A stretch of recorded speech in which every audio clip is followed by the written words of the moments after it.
Hi, my name's Banerjee. I'm a professor of developmental psychology at the University of Sussex.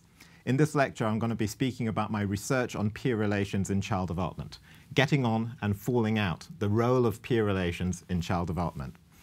I've been on a journey, really, over the last 20 years or so, trying to understand how children get on, what factors are involved, what processes are involved, and along that journey I've come to appreciate a wonderful interface between many, many different aspects of psychological functioning.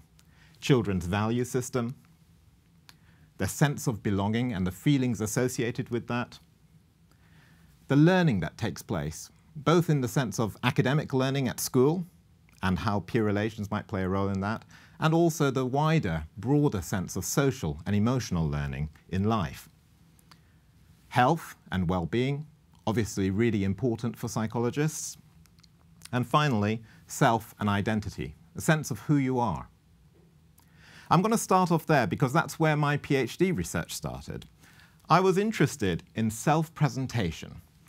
Erving Goffman, the sociologist, said in his classic book, The Presentation of Self in Everyday Life, that he was interested in the way in which the individual presents himself and his activity to others, and the ways in which he guides and controls the impressions they form of him. This is something that is familiar to us all. We're all interested in the extent to which other people think of us as nice or kind or sensitive, and we want to avoid making bad impressions on other people. And this is just as true for children as well. In my early PhD research, I was looking at some of the common scenarios that children encounter when they're interested in the impressions that they're making on other people. Here's a common scenario. You'll have to excuse the pictures here. These were pictures that I drew on a computer for the very first time when I was starting off my PhD. I was interested in these kinds of everyday playground scenarios. Simon is in the playground. Some big children are playing ball, and they let Simon join their game. They're all playing together happily, when one of the children kicks the ball right up into the air, and when it lands, it hits Simon on the arm. It really hurts. But when one of the big children says, "Are you all right?" Simon smiles and says, "Of course I am. That didn't hurt at all." Well, that's a scenario that will be very familiar to all of us, not wanting to look like a crybaby. But what do children make of these kinds of situations? Do they think in these terms as well? Do they think about the impressions they're making on other people? What's so interesting about looking at self-presentation in children is that it tells us something about the interplay of what children are thinking, what their goals are, and what their feelings are when they're involved in interactions with other people. Let's start off with cognition. We know that self-presentation is interesting because it involves quite a lot of complex cognition, thinking about what someone else is thinking. I don't want them to think that I'm a crybaby. But we also know that this process, this ability to think about what other people are thinking about us, is something that develops. It seems to emerge or appear early in the school years. So roughly when children are 5, 6, 7 years old, they'll begin to appreciate other people's thoughts about them and be able to reason about them as well. But we also know that there has to be an interest in those thoughts. We have to know that not only other people are thinking about us, but those thoughts might actually matter. And what's interesting is that children tend to talk about these kinds of, well, what I've called image explanations, worrying about the image that they're presenting to other people, especially from around 8 years of age. And that got me thinking what might be changing as children get older. One way of getting into this is to look at some of the scenarios that bring about embarrassment. Yes, embarrassment is one of those situations, one of those emotional experiences that is deeply tied in to our social experiences. It might start off very early on, but what we see is that this is tied up with how our relationships with other people are working. At the very beginning, the embarrassment might not be experienced by the child themselves. It might be experienced by their parent. When you've got young children, and those of you who've got young children will know exactly what I'm talking about, when you've got young children who do something embarrassing in public, you're the one that feels embarrassed. But that changes as children grow older. The children start to assume some of the responsibility for their own interactions, some of their own embarrassment starts to appear. So we can see children becoming embarrassed by their own gaffes. When they do something embarrassing, it's not just their parents who are getting embarrassed, they may get embarrassed as well. And of course, everything goes full circle in the end because we start to see children becoming embarrassed by other people's gaffes. And in some of the early work that I did with colleagues Mark Bennett and Nicola Yule here at Sussex, we found that children would sometimes become embarrassed on behalf of other people who've done something bad, something embarrassing, if they're associated with that person.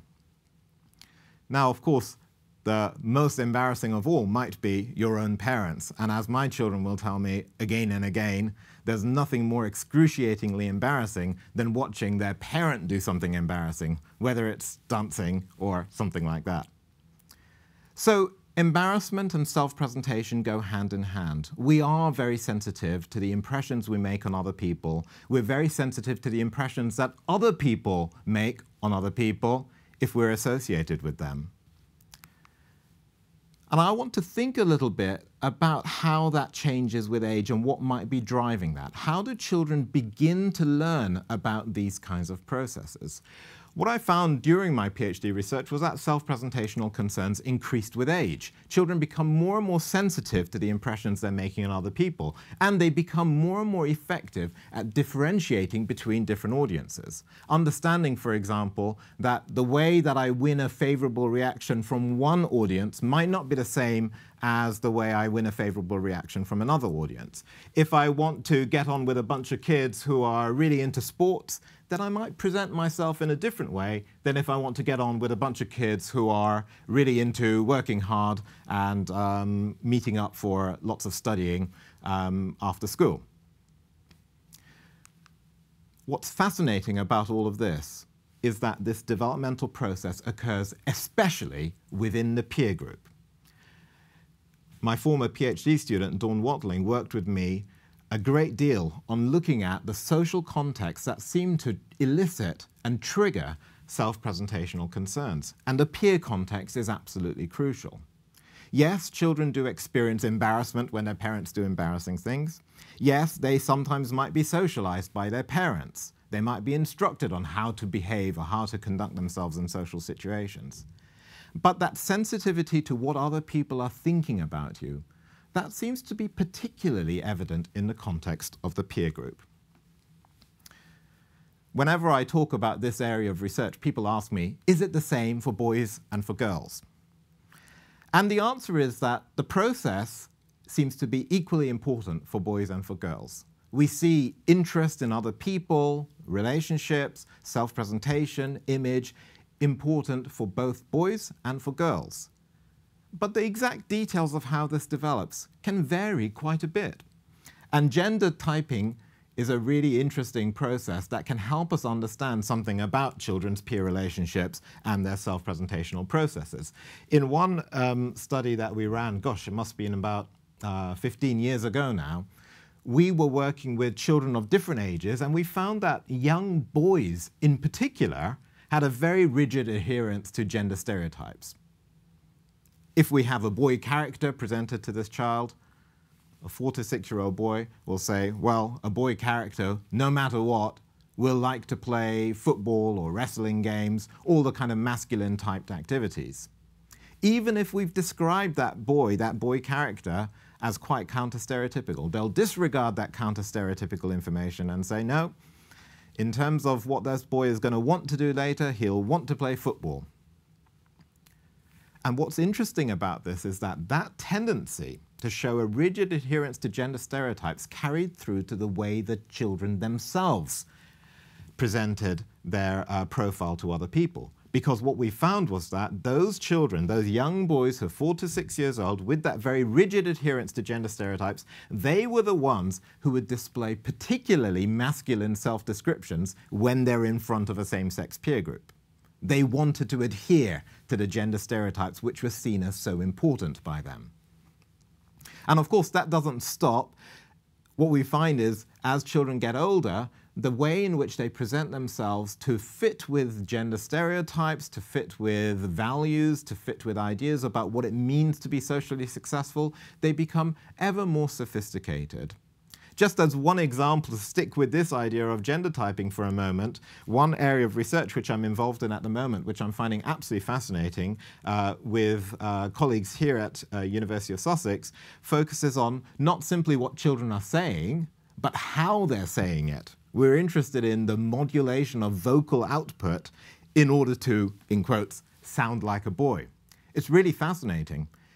Before puberty, boys and girls do not have any anatomical differences which should give rise to differences in the quality of their vocal output. And yet we do find such differences. Better than chance levels, we're able to differentiate between boys and girls on their voices. Why are we able to do this? Why is it that boys seem to be speaking in a different way, using their voices in a different way? The sound is actually different compared to girls, even when there's no anatomical reason for it. One possibility is that they're actually trying to sound as much like a man, as much like a boy as possible, so that they're controlling the impression they're making on other people, deepening their voices. It's really fascinating to think about just what we might be doing on a constant basis in order to make those little adjustments to manage our impressions on other people. Why is this so important to us, and why is a peer group such an important trigger for this kind of learning? Well, now I want to talk about this idea of belonging. The feeling of belonging, the feeling of being accepted by other people. When we look at peer relations and how they change as children get older, we see a really interesting transition. Early on in childhood, let's say up to around 5 or 6 years old, we see children very much interested in their peer interactions, having lots of fun with other children, and we see the goal of that peer interaction very often being simply engaging in well-coordinated play, being able to have a fun time with other kids. Now, that doesn't change as children get older. They're still going to be interested in playing with other children and having lots of fun with them and coordinating their activities so they can play a game of football or play a board game or do a fun pretend play game with each other. But something else starts to come into play, something else that I think is really important from a psychological perspective, and that is the feeling of belonging to a particular peer group, feeling accepted by your peers. That seems to me to be really crucial. I think from the body of literature that we've got so far, that transition happens, roughly speaking, around 7 or 8 years old.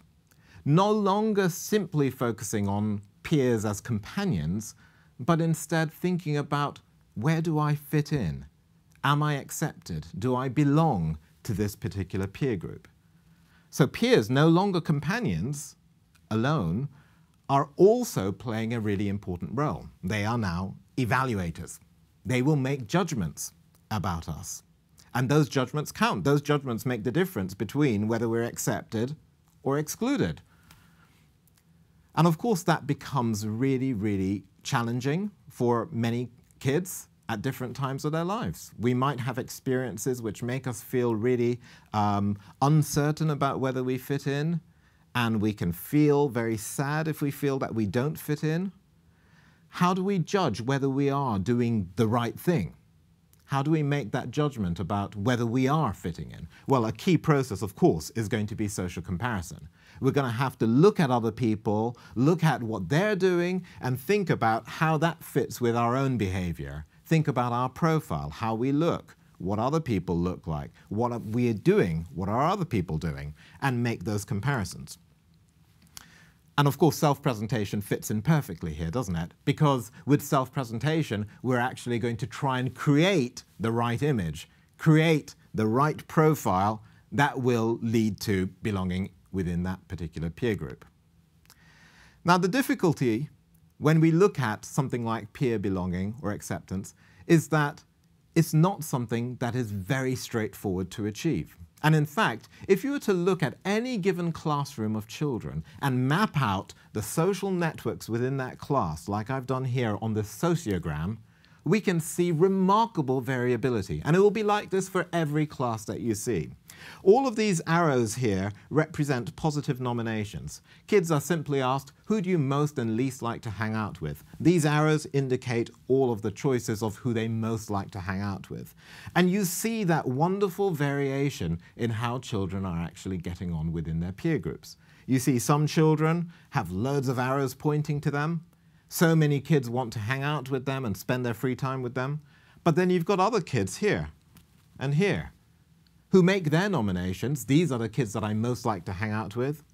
But not one single person reciprocates those positive nominations. In fact, we know from the color coding in this sociogram that they received lots of negative reactions from their peer group. So we know that children vary a great deal in how they're managing their peer interactions.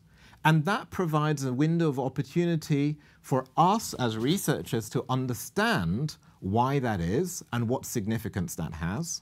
And it also provides a window of opportunity for practitioners and policymakers to bring about positive change to improve the circumstances for children who are having difficulties in this regard.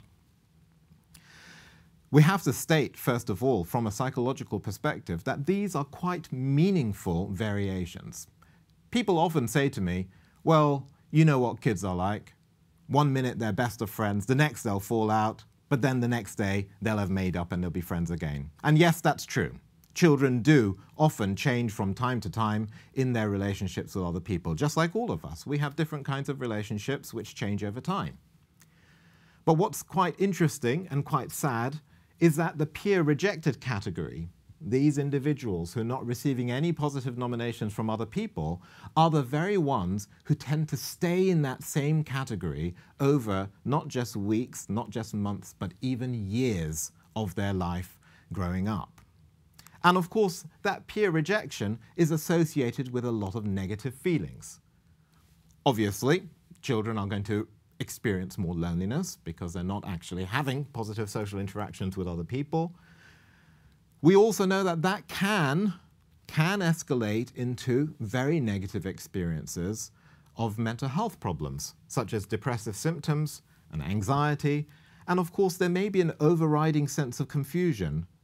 How do I achieve social success? Why is it that everyone likes to hang out with those kids, but not me? Why is it that I'm not able to be accepted into a certain peer group?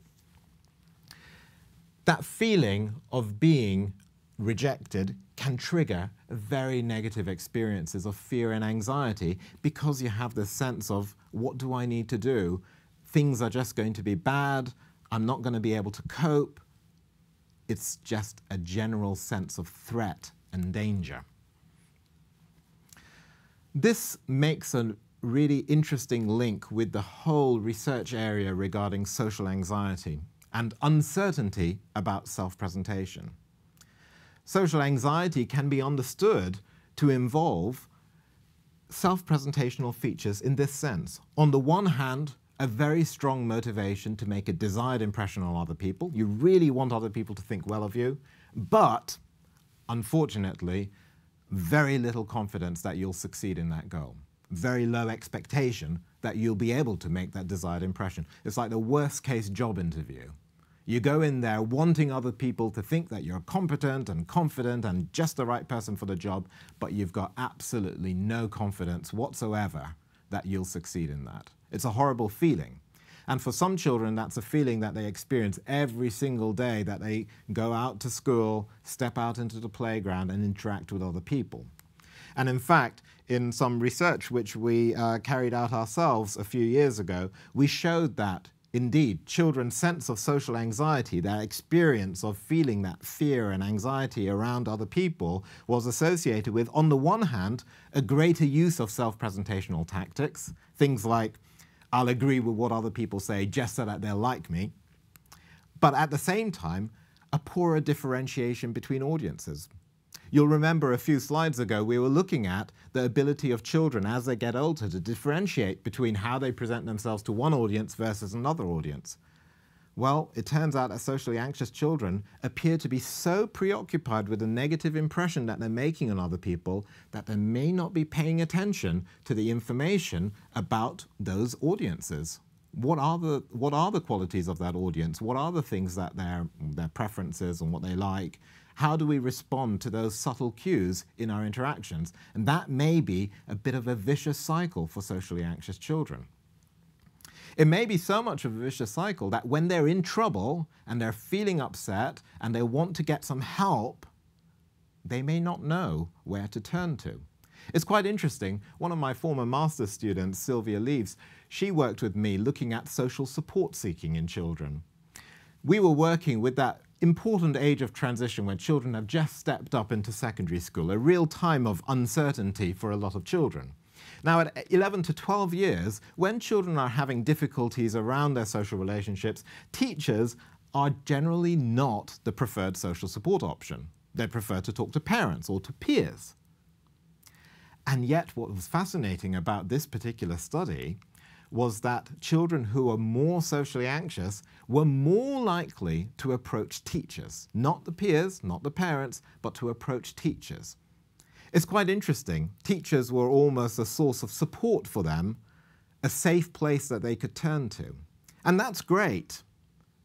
It may present some challenges for teachers to manage that demand, but it also may present some challenges in terms of what the kids might be missing out by not having those closer, intimate relationships within the peer group. So although teachers may be a really important and much needed, valuable source of support for children, by not having that integration within the peer group, there could be significant difficulties. What might children be getting from interacting within a peer group? What might children be missing out on if they're not having positive social interactions within a peer group? I'm going to turn back to gender for a moment. Gender's an interesting example here because researchers for many years, like Eleanor Maccabee, have noted that gender itself is socialized within peer groups. Think about the examples I was talking about before. Trying to appear masculine in front of your peer group, maybe even sound masculine in front of your peer group. Do children learn the subtle cues of what it means to interact successfully with other children from having positive interpersonal interactions within their peer groups? Do children learn about socialization, about relationships with other people from having those social interactions? I think so. I think we learn about our interactions from interacting, from making mistakes, getting feedback, and doing that all together. And if you're excluded from social interaction, if your fears and anxieties are driving you away from the peer group and turning instead to other sources of support and not having that opportunity to interact within the peer group, that might be a loss of learning opportunities. Let me give you one subtle example. This is a paper that we published some years ago now with colleagues in the Netherlands, particularly Caroline Riefer. We were working on children's helping strategies. How do you think you should help someone who's in distress? And we presented children with hypothetical victims in distress. Look at this story here. You're on your way to the library to return some library books when you meet a classmate. He tells you that when he went to school this morning, a window was broken. He got called in by the head teacher, who accused him of breaking the window. But he didn't do it. He really didn't do it. Nevertheless, the head teacher wouldn't believe him, so he's in trouble. Now, what's interesting is we presented lots of scenarios like this, all different kinds of scenarios that might happen to children where they might be in a bit of a problem situation, and we asked them about what they would do in that situation. And what you found is that the vast majority of children come up with different kinds of helping strategies. They would offer some sort of help to these other individuals who are experiencing distress. But what was fascinating about it was that there were some subtle differences in the kind of help that they gave. This is a graph which particularly maps out the extent to which children gave instrumental advice. Okay, well, first I would tell him you should go and see such and such a person and do such and such a thing in order to improve the situation, versus giving comfort. I would go and talk to the person and make them feel better, try and cheer them up, try and alleviate the negative emotion. Don't worry, it's not the end of the world. Those kinds of comforting strategies. And what's quite interesting about it is that you can see the variation, particularly by looking at the children who are successful in the peer groups. these are the popular girls. You can see they stand out because they are significantly more likely to offer comforting strategies rather than instrumental advice. Completely the opposite pattern in the case of the popular boys, who would be much more likely to give instrumental advice, this is what you should do, rather than giving a comforting strategy. Now, of course, I'm not going to make a value judgment about which is the right way to help someone. Of course, it may be that boys and girls will be able to respond very positively to both comfort and advice. But what's interesting is that there seem to be, in the case of the average kids, we seem to find some differences in how they're actually responding to these subtle cues in social situations. And it could be that what's making children more successful within the peer group is understanding what they need to do in order to bring about the positive interactions within that particular sociocultural context. Now, talking of sociocultural context, we can take a much bigger view, go outside the school gates and look at society in general. That's a big ask, but it's something that we've been trying to do over the last few years because we've been looking at the role of contemporary consumer culture and particularly the role of the peer group in filtering and working with some of the messages from consumer culture. And it turns out this gives us some really interesting data on children's peer relationships and on their mental health and well-being as well. In a study that I carried out with Helga Dittmar, also at the University of Sussex some years ago, we looked at a really interesting sequence in terms of psychological development. From peer rejection, children who are experiencing that negativity within the peer group, to a perception of greater peer pressure to fit in with the kind of contemporary culture, if you like, within that peer group. So they felt more pressure in order to be accepted within the peer group. That in turn generated greater social motives for endorsing consumer culture values. Children would say things like, if only I had this, or if only I looked like this, then the other children would like me, or they wouldn't laugh at me, or they'd respect me more. It's really fascinating, isn't it? Because the next step from this, if you start to think in those ways, is going to be your value system. Materialism. Maybe we start to think that this is a central life goal. We have to have the right stuff. We have to look the right way in order for other people to respect us, in order to make gains in our social status. Why does this actually happen? Why does contemporary consumer culture get tied into peer relationships at all? It's really fascinating, and I think part of the issue goes back to the notion of popularity. Now, you saw in the last sociogram, that big map of social networks within a classroom, we saw that some children are experiencing a great deal of success. They're most liked by other children. But what's interesting when you actually start to get into this research area is that the notion of popularity is a complex, multifaceted one. And here's one important differentiation I want to emphasize. Being perceived as popular by other children is not the same as being genuinely most liked. You can have some children who are very well liked within the class, but they may not be seen as popular. On the other hand, you can get some children who are seen to be very popular and yet are not genuinely most liked. Other children actually don't choose to hang out with them really of their own free accord. It's very fascinating. What's interesting about this is that we can actually start to map out what are the predictors of becoming genuinely most liked versus being perceived as popular. And what you find is that they're remarkably different. In a very nice, affirming way, the biggest predictor in terms of social behavior of being genuinely most liked is being kind and cooperative. Children who are kind and cooperative tend to attract positive nominations from other children. Other kids will like to be around them. It's just like adults. We like to be around other people who are kind and cooperative too. But what's interesting is that the predictors of being perceived as popular are rather different. In fact, social dominance is the overriding issue. The behavior is very often disruptive rather than cooperative.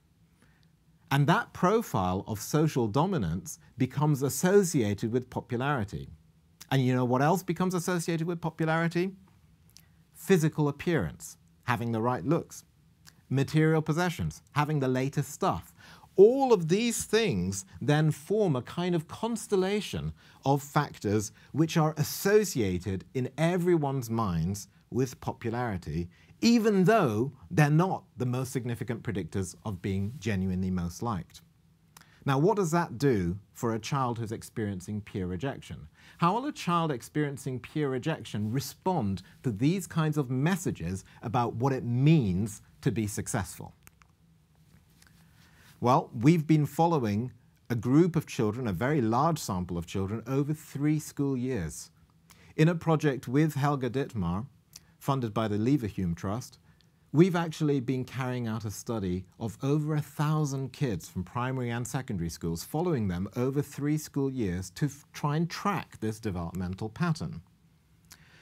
And what we see is a really interesting interplay of peer relationships on the one hand and the value system on the other. These CC social motives refer to consumer culture social motives, those motives that I was talking about before, wanting to have the right things, wanting to look the right way in order to make gains in social status, believing that these things are important in order to achieve success within the peer group.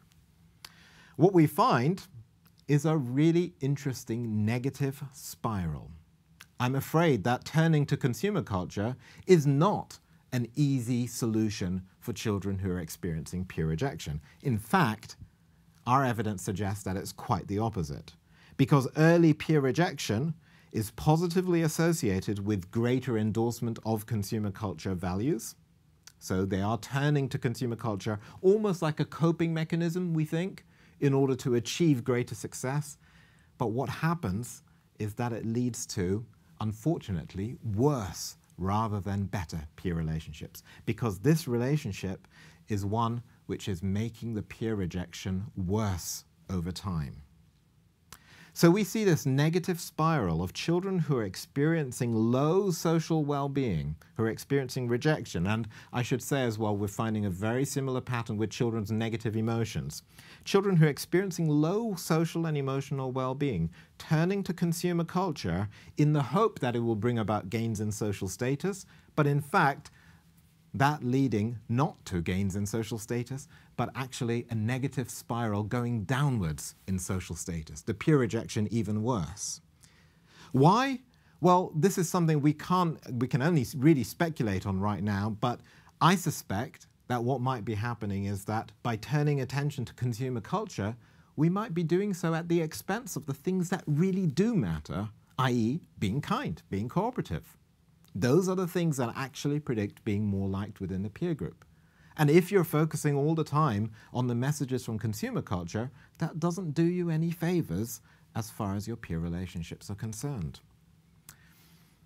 Just as an aside, we can add that it doesn't do you any favors as far as your academic learning is concerned either.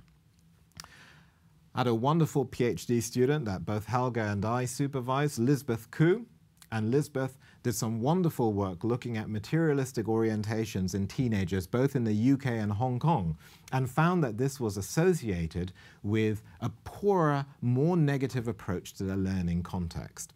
They had a lower mastery goal orientation, less focused on learning for its own sake, and instead much more focused on the end result, the superficial performance, the grades that you get at the end, looking good in front of other people.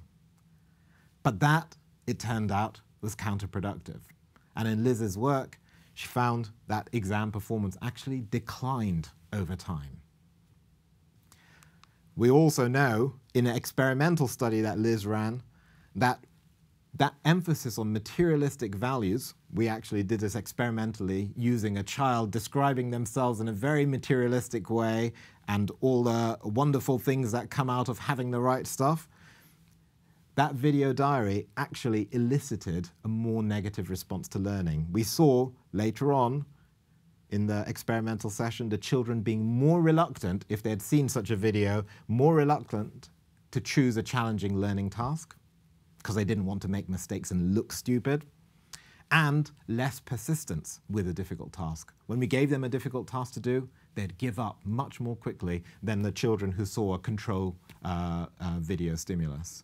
It's really interesting. We had a great discussion with the children afterwards, thinking about what it is that consumer culture might be doing in terms of the way we think about the world around us and our relationships with other people, and the way that it might actually start to impact on our interactions at school and how we learn at school and what we emphasize.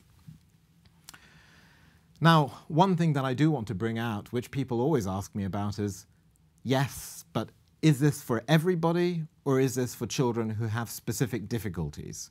Is this a situation which is particularly toxic for children who are grappling with particularly challenging life circumstances? And the answer I'm going to give you is actually both are important. Let me start with the latter, though, because there's no doubt at all that there are some children who are experiencing really challenging life circumstances. And this is just one example that we've been working with. Children in the foster care system are facing a huge amount of adversity. They've experienced, in many cases, very significant maltreatment, abuse or neglect before being removed from their biological parents' home. Placed in foster care, they experience an opportunity to grow, but may be held back by the lack of a secure foundation from earlier on in their lives. And what's very fascinating about this is that this manifests itself not simply in the home environment, not simply in their relationships with adults, but crucially in all those hours that they are spending at school with peers. Look at this report from my PhD student, former PhD student, Nikki Luke, who worked with me talking with foster carers about their experiences of trying to support children who'd come through a great deal of adversity. Talking about one of the children in their care, this foster carer said, "She's not only very controlling, she's also very needy of the friendship. She's so desperate to get friends, but this neediness seems to put them off. She's got this thing of feeling that she's under attack, even when she isn't." And that real emotional challenge of having difficulties within the peer group. She doesn't get invited to birthday parties at school. That's an indicator of the level of acceptance by the other children. And so we know that children are experiencing those kinds of difficulties. Difficulties in the home environment early on may translate into difficulties in interacting within the peer group. We see it in other contexts as well. We've been doing a lot of work recently with children who've been excluded from school. Another wonderful PhD student, I've been blessed with wonderful PhD students, Fidelma Hanrahan, who completed a PhD very recently. Fidelma worked with me supporting young people excluded from school and trying to understand what kinds of processes might be operating there. Here's one young person who in an interview said, "You'll never see the true me, who I really am, who I always want to be, but don't feel that I'm able to." And another one, "I don't care what other people think of me. I don't really care, but I'd like people, even if sometimes I can be aggressive, I'd like people to see that actually I'm a nice, understanding person." And you see this tension around self and identity and self-presentation and what do we want other people to think of us? And on the one hand, not feeling that relationships with other people are a safe place where you can really be yourself, and at the same time, wanting that positive response from other people. And of course, this then gives rise to what targeted interventions might be put into place in order to try and improve the life circumstances for those young people who've experienced great difficulties. Just one example, I worked with a charity in Brighton and Hove, Safety Net, on their Shooting Stars project recently. This was part of a city council project in Brighton and Hove focused on raising aspirations, identifying young people who might be in particular need for support and putting in place a whole series of workshops and activities to try and build relationships within the peer group and bring out that confidence from the children. And some really lovely things came out of that. Here's one of the staff involved who said, one of the young lads, he wouldn't say boo to a goose, really very shy, just so painfully shy. But now the teacher has said, it's like looking at a different child. It's given him a massive boost. He's playing, socializing, hands up in the class. Wow. That ability to bring out positive change is exciting and incredibly rewarding. And I think it depends crucially on understanding the dynamics of what children get or can potentially get from interacting successfully within the peer group. Here's what one of the young people involved in this project said: "We got to make friends with people we didn't know, and some of the people I didn't even used to like." Isn't that interesting? How children actually begin to get a sense of connecting with other people and understanding that actually I don't necessarily have to agree with everybody else. I don't have to like everything about everybody else, but I can still get on with them.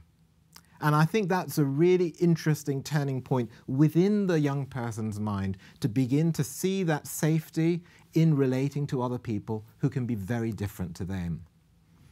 More recently, just in the last couple of years, I've been working again with the council and also with a National Youth Arts Development Agency, Artswork, in collaboration with Fidelma Hanrahan again and Janet Boddy from the School of Education and Social Work here at Sussex. And this has been a fascinating project looking at how children can benefit, young people can benefit from the support given by really sensitive practitioners who are working with them with some insight into their needs, their motives, their values, their goals and their emotions. One of them is the family coaching model in Brighton and Hove, the Stronger Families, Stronger Communities team, where family coaches are supporting the whole family, trying to nurture positive relationships and build aspirations for all the members of the family, not just the young person, but also the parents as well, and siblings. And some really innovative work with the creative arts. We're working with our lead partner, Brighton Dome, on a fascinating project called Misrepresented, which supports young women who've faced very difficult life circumstances, many of them involved already in the criminal justice system. And one of the interesting things that we see here is that the creative arts provide just one valuable context within which children can learn from each other, develop with each other, express themselves, get positive responses from other people, and really take a positive trajectory in their lives. Here's what one young woman said from this project: "We all just get on. You feel yourself, you don't feel judged. It's just somewhere you can get out all your feelings and problems." And that sensitivity that you can get from working with other people seems to be enormously powerful. I worked for some years with Fidelma Hanrahan and a pupil referral unit, which was involved with a drama project called The Girls. The project was the name of the theatre company that we worked with. And we worked with some absolutely amazing people who created a piece of art, a piece of theatre, with 4 young people who had been excluded from school. And we followed that process in great detail, from the initial workshops through to the first productions, which were really quite raw, improvised shows, to a fully scripted, very professional production, which actually ran at the Brighton Dome very recently. And it was fascinating to see those young people changing as they experienced this process of working together on a piece of creative artwork. Here's what one young person said: "When I'm on stage, it makes me feel alive. My inner self, the real me, comes out. That real me that they might be struggling so hard to communicate to other people in everyday life. Somehow the creative arts opens up that safe, nurturing space for the expression of that real me." Here's another young person talking about perseverance. I think that was like one thing that I've actually stuck at and actually finished. What a sense of accomplishment for that young person. And crucially, relationships are at the heart of this. Both the relationships with the adults involved and with the other young people involved. It feels like we're all a family. And so we can begin to see how for some young people, the difficulties that they've had in their early life experiences, the difficulties that they may be still having from the family perspective, do carry through in a really important way into every other social interaction that children are having. And that can be terribly sad and can lead to a lot of problems, but it also opens up a really important window of opportunity, because every social occasion, every social encounter offers an opportunity to redirect that trajectory, to work with the young person to help them to again have faith in humanity, to again see that other people are safe and that they can work with, live with, relate to other people and gain from that experience. But I said before that this is also about getting it right for everyone. This isn't simply about identifying the kids who have difficulties or have problems and then doing something to them. Far from it. This is a universal need. Getting along with other people is something that we all have to do. We all need to do. You could look at this and say, well, maybe this is simply about lots and lots of people having those kinds of difficulties. And in fact, some people will point to this kind of evidence as indications of that argument. Yes, there is a higher prevalence of behavioral, emotional, and social difficulties than we've had in the past. Yes, there are more concerns about bullying, that it's not just a couple of isolated kids, but maybe more children are experiencing difficulties within the peer group. However, I want to be really careful here, because I want to make the point that this is absolutely not about simply identifying ever more people who have difficulties, labeling them as such, and trying to do something to them. It's also about recognizing that peer relations occupy center stage for everyone. This is a really important part of everybody's life. And if you actually look at what parents worry about when their children go to school, you see this come through. Here are two recent news articles from the BBC News website. Parents worry their child won't make friends at school. Children's mental health is parents' greatest concern. Social and emotional well-being is absolutely at the heart of every young person's experience, and parents are very sensitive to that. And if you stop to think about it, there's so much learning that children have to engage in when they're at school, at home, interacting in the park with friends. So much learning is taking place. Awareness of themselves, managing their feelings and behaviors, and recognizing that even if you're really, really angry, you don't immediately necessarily have to act on that anger by lashing out. There are other things you can do. Empathizing, seeing when someone else maybe is in distress and finding a way to respond appropriately to support that other person. Conflict resolution. How do I resolve a conflict without escalating it, right? How do I actually make the problem better rather than worse? How can I jump into this situation in a careful and sensitive way? And communication, all of these things, and of course this is far from an exhaustive list, all of these things are things that children and young people have to learn. And to be honest, they're things that we will continue to have to learn throughout the life course. All of us are still learning every day about these kinds of things. The process begins very early on.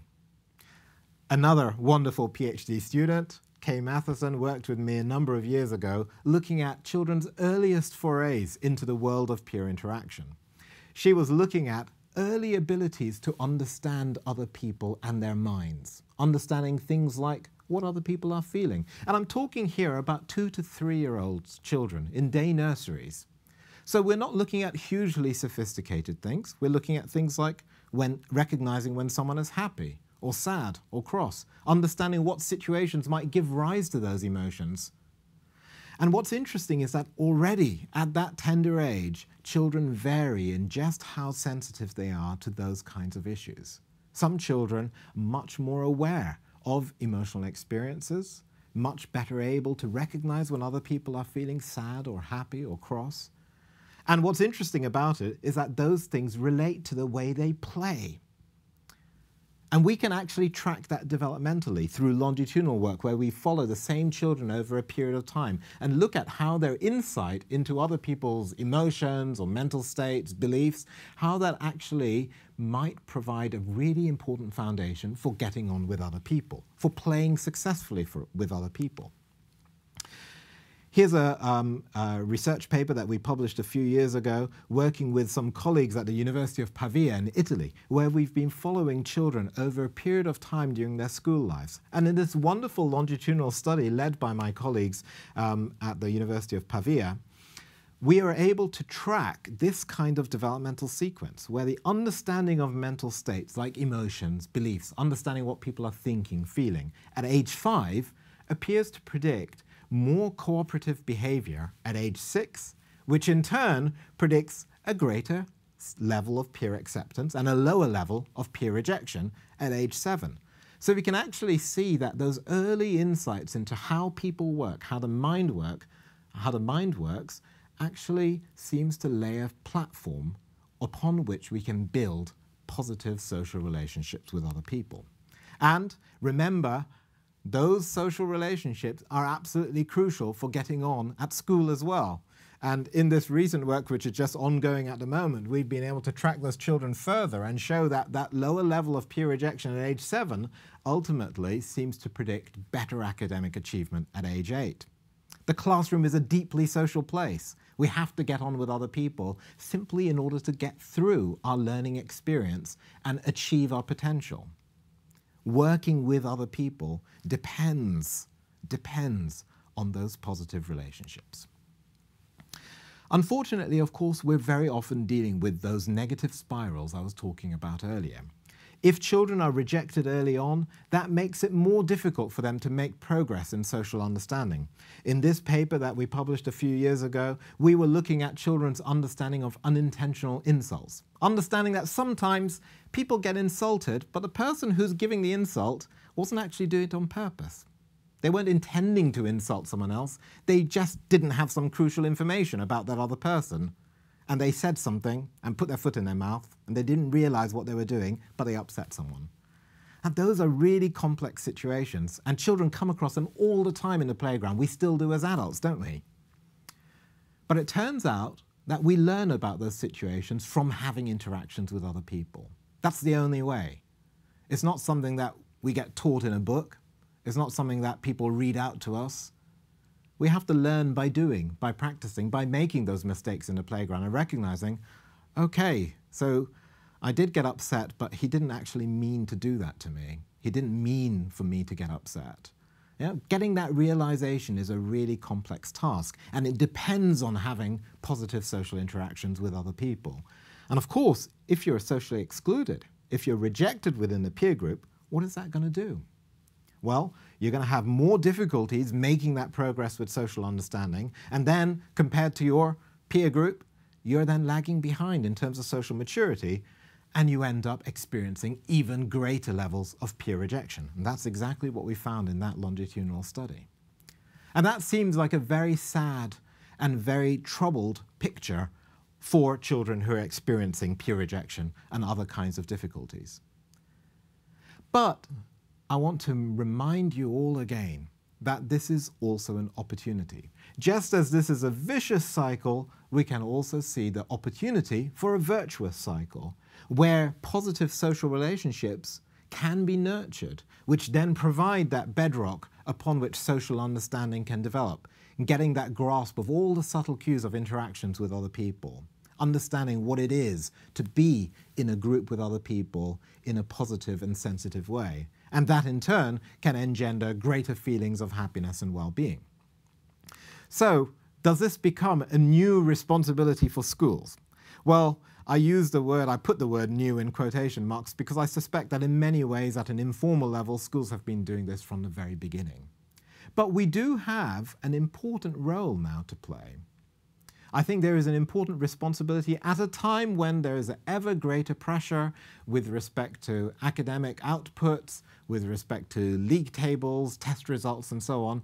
There's an ever greater responsibility for us to hold on to this responsibility for social and emotional aspects of learning. And this was the name of a program under the last government, which was actually rolled out across primary schools and secondary schools up and down the country.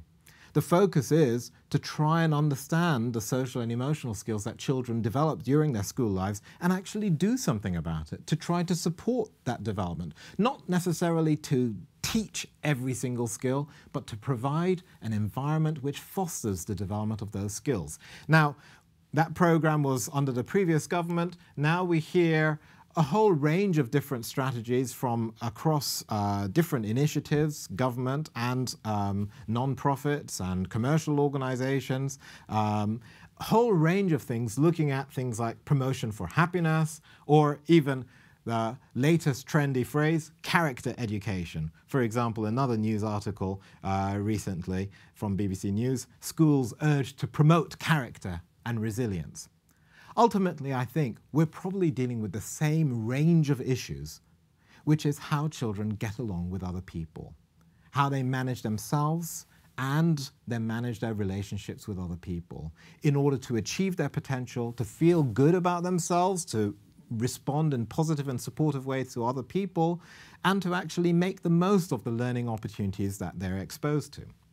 There are so many different programs out there now that students, not only in the UK, but all around the world, can actually engage with. Many schools are using programs to try and promote character or promote perseverance and grit or promote social skills or to improve emotional well-being. All of those programs are out there, but one of the things I want to be really cautious about is not simply relying on buying in some off-the-shelf program and then thinking, right, I've done that, that's the job done. Because it seems to me absolutely crucial to go beyond this notion of programs and to think about just how those programs are implemented.